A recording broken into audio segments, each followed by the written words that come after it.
But I'm here with my good friend Florrie, and Florrie and I have known each other for some time.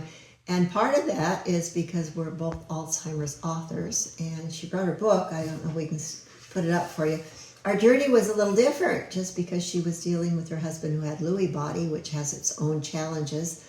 And I asked her to come today so we could just kind of talk a little bit about what that was like. And as you know, I was able to stay at the end of life with Mike with Alzheimer's, and it can be quite different depending upon the progression of the disease. And for Florrie, it was Lewy body. So go ahead, Florrie, whatever you want to add. That's right. Well, my name is Florrie Munat, and my husband Chuck had Lewy body dementia. He was in early stage Lewy body dementia, and we did not know it, or I did not know it. There was no context for me to understand what dementia was even about at that point. And then he suffered a stroke. And after the stroke, he did not recover, which was confusing and mystifying to us. But he had to spend time in a hospital and then in a skilled nursing facility recovering from the stroke. But he just kept getting worse and worse, both cognitively and physically. And finally, 4 months after the stroke, we had a brain scan which showed some brain deterioration consistent with Lewy body dementia. So at that point, he had regressed physically and cognitively to the point where it was very difficult to care for him at home. And I had not even tried it yet, but when he came home from the skilled nursing facility, I tried for 2 weeks, and it was not working out. It was not sustainable. He was not sleeping well at night and roaming the house and unsafe. So reluctantly, I had to have him placed back in a skilled nursing facility on the island where Rosalys and I live. And so my caregiving experience was almost completely, with the exception of those 2 nightmarish weeks when I tried to take care of him at home, it was all in a skilled nursing facility, which was about 5 miles from my house. You know, I'm thinking of 2 things when you talked. One of them when you said it wasn't safe for him or safe for you, which is so true when you determine it's not safe for your loved one or safe for you. And then the other thing you said one other word that just struck me, wasn't sustainable, you know, which is just, I mean, that's exactly what it amounts to for whatever the reasons are. Yes. So then how did it go? Of course, you'd had a little bit of adjustment because he'd already been in a care facility before. But then how was it for him and for you being there? Well, it took some adjustment. It took some time. It was the hardest decision I ever made, even though to other people it was obvious he needed full-time care. I still felt like, well, he's my husband. I should take care of him. I'm a failure at this. But over time, I began to realize that, as you say, it was safer for him and it was saner for me to be at home, have that time to regroup. I did come in to see him every day, and I was fairly active in in the caregiving. I mean, I helped bathe him, I helped dress him, things like that, which is not necessarily what you need to do. But I think it just emphasizes that each caregiving experience is unique. I mean, it depends on the relationship you had with the person you're caring for before that. You don't come into caregiving in a vacuum. You have backstory. And we had a lot of backstory, and I think for me, it was just the only way I could do it. And it took a lot of time to adjust to how we were going to be together in that way. For him, too. It's always interesting because there's so many pieces of that. Mike was shorter than I by quite a bit, at least 4 inches shorter, not a huge man, and I was 8 years younger. So, you know, you just take that component of the size of the person you're caring for and the age and then the disease process, and you were dealing with not only a stroke, but with a very difficult disease, because Lewy body, I know, the little bit I know about it, is there can be some hallucinations and some real confusion, which makes it difficult too. Yes. Did you ever reach the place, you said you were going in regularly every day, and I know some people who've done that, and then for their own abilities or their own sanities, they've had to back off a little bit and not go every day. And that too is a hard decision when you say, I just can't do this every day. Yeah. So I don't know what that would have been like for you. Well, I did eventually take 1 day a week off. I know a woman now, a good friend of mine from high school, who's caring for her husband with Lewy body dementia. She goes to see him twice a week. So again, it's just, you know, what works for the two of you. As long as Chuck could, I could get him out into the car, transfer him into the car, and we could go out for a drive. That was great. kind of a game changer when he could no longer do that. Isn't it interesting the things that make a shift? And when somebody's not able to leave the facility and go out with you, that was one huge thing you were doing with him, which was really wonderful. Yeah. And then the two of you weren't able to do that. Then that changed it. That changed it for him. Right. Yeah. Really Not so much interesting. for me, but for him. Right.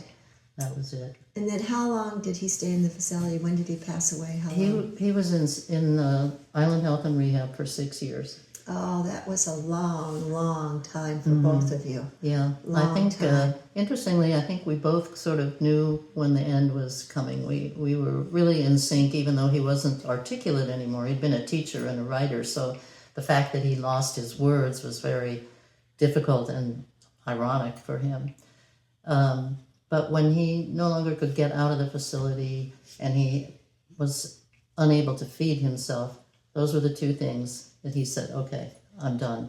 And at that same time, I was like, I'm exhausted. Yes. Even only being there a few hours a day, it's exhausting. It's emotionally exhausting. Yes. It's physically exhausting, as you know. And again, when you talked about, 2 points you spoke about right there was when he could no longer use his words. That's a real tough one to figure out how you communicate. Yeah. Then. Do you feel you still could with touch or looking at each other? How did you do that? Well, yes. After you've known someone that long, as you know, we were married 40 years. We didn't quite make our 40th anniversary, but he, just a smile or a nod or, raising your eye. You kind of have this communication that goes underneath words.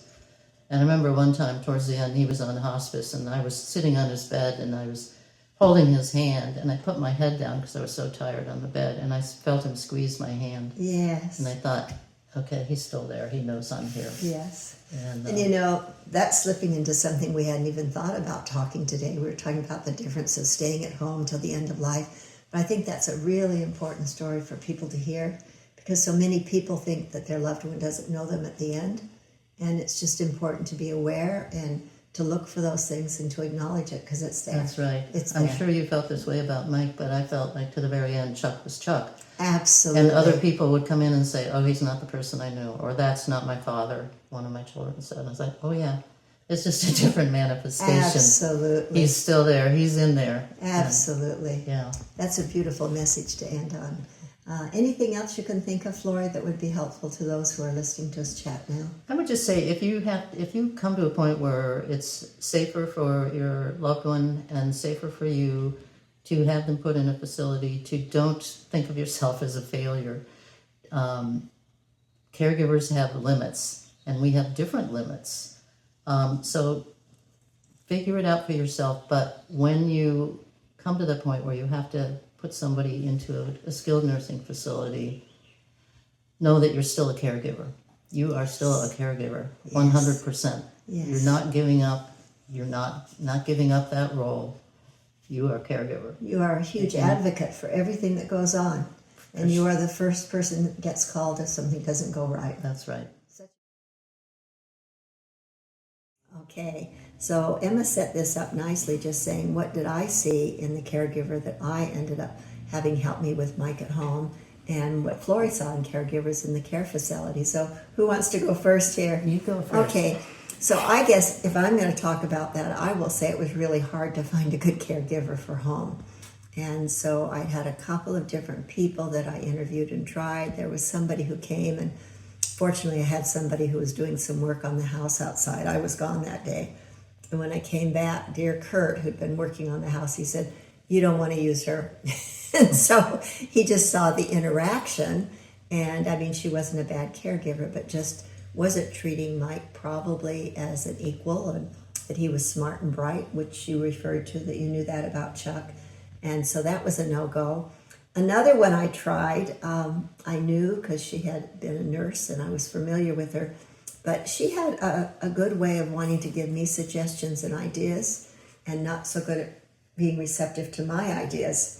And I kind of felt like I sort of know what's going on here. Mm-hmm. And it was difficult to be at the other end of that. So the perfect one for us was the one who was bright and sharp, and I never saw her treat Mike without the complete appreciation for who he was and what he was like, and also appreciated my knowledge, and was very affirming to what we were doing, and that's what I really needed from a caregiver. Mm-hmm.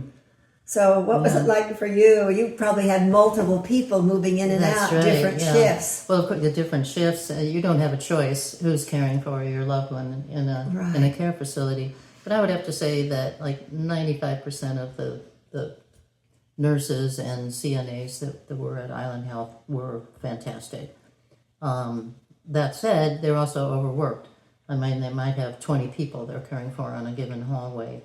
And so, you put your buzzer on for assistance. It might not come right away, but that is not their fault. Mm-hmm. I think that the things that I appreciated that I saw, number one, compassion. Number two, dignity or integrity. Just treating him as the man, that he was, understanding that there was a backstory to that. And sometimes I would tell people, well, I used to be an editor for a national children's magazine and that kind of thing. And they'd, wow. So I think that might help, actually, to give them a little backstory. And you being there to be able to do that. Yeah. Huge. Yeah. So mainly those. I mean, more than the way that they changed the sheets or helped him get dressed. It wasn't that. That was all fine and good, but having compassion and treating them with dignity, which was very, very well done, I think. I don't really remember exactly what I did. I just know that space that was taken up from being at the nursing home, which was usually like 2 to 5 p.m. in my case, it felt very freeing not to have to sort of schedule the rest of the day around that. So I could just, go to, a beach and take a walk or something like that. Sometimes I would figure something specific to do, or sometimes I did go away, out of town for longer than a day a few times. That's huge. Visit sisters or friends and that kind of thing. But I think just interrupting that routine in any way you can, maybe just staying home and playing computer solitaire on your iPad or something, just not having that, okay, it's 1 o'clock, I have to be there in an hour sort of thing. It's just having the whole day free is that kind of luxury. Even if you take walks or you read a book or anything.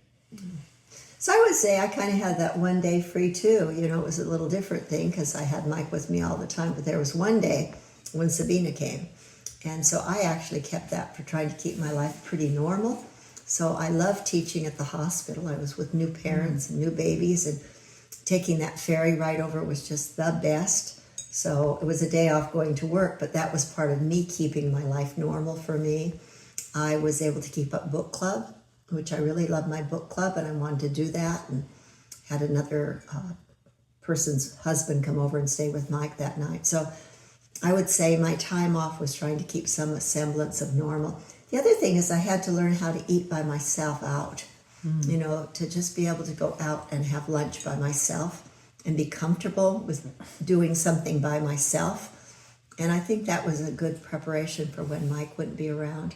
So I would say my day off, which pretty much it was the same thing, having a day off, it was nice to kind of come back to who I was, to realize that I could read a book or do something with a friend, or maybe go to a movie with somebody, or by myself. That was okay too. Okay. We both came out of it. Yeah. I know some caregivers do not. You can have caregivers who pass away before the one they love, because it can take such a toll on them. So we are success stories. We even wrote books. What can I say? Yeah. I was also a lot younger than Chuck, so That helps. yeah, I was 13 years younger, Yeah. so I have the energy and the. I am curious, how soon after Chuck died did you write the book? It took a couple of years before I started writing. It was 3 years, and you are a writer. You've done writing before. I'd written before for Yeah. children mostly, but yeah, it took me a while to process the grief, even though it was anticipated. When the person passes, it's a different reality. And as you say, you have to learn what your life is going to be like without your spouse. Right. And that takes time too. So, but I would say that writing the book, and maybe this happened for you too, was a way of processing the grief. I think it did bring back a lot of memories and allow you to think that through a little bit. Well, it's another whole topic, but we'll put that in another video. But I think journaling is a godsend. Journaling was really, really important. Did you do any journaling during the time? I did. Yeah, it's another way to talk to your loved one and to document and have the history. And if you're not a writer, any kind of art form, I mean, throwing clay pots or painting or playing the piano or knitting or whatever it is you do, can actually be a way of processing grief. It's in a non-intellectual way. Right, and you don't even give yourself time for that unless you take a little time away when you're with them. That's right. Okay, so I would say something that Sabina, who was the caregiver who helped me with Mike the last year or so, she kept saying, take care of yourself, you need to take care of yourself. And it was really hard to do that. And before that, I should have brought in more caregivers sooner. It's just really hard to know when you need that help. So I would say that was probably my biggest challenge, to recognize when I needed the help. And it's that old adage, you've got to put your oxygen on first.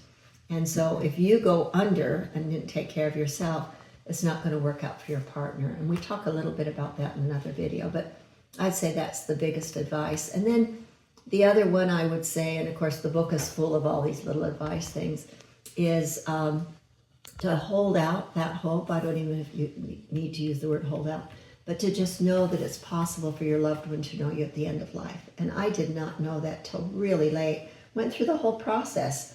And, I just assumed he wouldn't know me at the end, and that was not true, really, in either of our cases. Our spouses were aware of us. And I think that's important to let people know, that it's possible that your loved one will still love you at the end of life. Well, I would, if I were speaking to my younger self when I first became a caregiver, which I don't even think I knew I was a caregiver. I don't think I knew that word. Right. I would say, don't do it alone. Don't try to do it alone. Yeah. When I first put Chuck into the nursing facility, I was arriving there like at 8 in the morning and leaving at 8 at night. I mean, it was insane. But I think I felt, well, I have to be his caregiver. I have to be with him there. What will happen to him if I'm not there? But that, again, was not sustainable. That is not a sustainable schedule. So learning how to turn to others who have been caregivers, finding a caregiver mentor, finding, in our island we have IVC, Island Volunteer Caregivers, who maybe will give rides to people. If, he needed to go to the dentist or something, they could do that. Just trying to figure out ways to be supported. We always say to caregivers, take care of yourself, but how do you do that? I mean, how do you do that when you're so busy? You need help. Yeah. Absolutely. So wherever you can find it, friends, professionals. I saw a therapist. That was very helpful. And she's the one who taught me you can still be his caregiver, but also design an independent life for yourself, because you're going to be there one day. That's a nice So start doing it now. reminder to start figuring out how to do that in advance. Yeah, and you mentioned that too. Yeah. Oh, thank you, Florrie. This was fun. Thank you. Yeah, very Thank you. good. Thank you, Emma. I think that's it for us today.